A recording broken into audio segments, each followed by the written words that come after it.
It is January 13th, 2020. This is Teamly update number 7.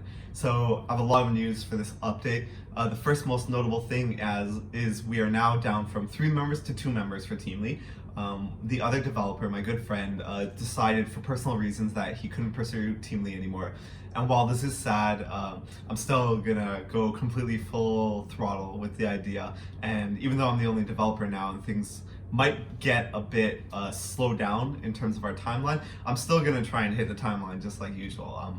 So I don't view this as the biggest setback, and I really do wish him well in his future endeavors as well. So the stuff that I've been working on lately, now that the Auth flow and everything is done, I think that's where the last video left off. I've been working on adding unit tests for everything.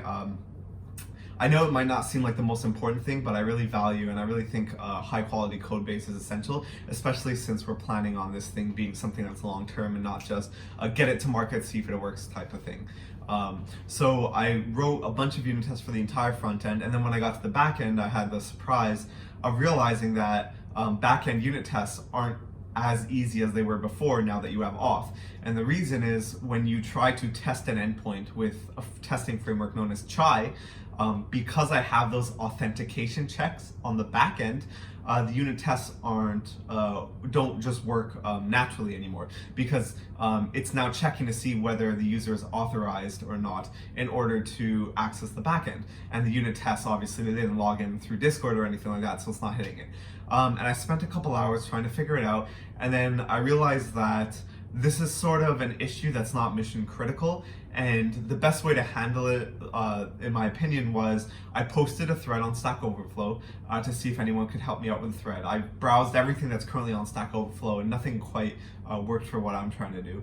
And I'm going to sort of just move on and keep moving as normal. And then eventually, if someone hopefully answers, I can take the solution they give me, quickly fix it, and get back to doing what I'm doing.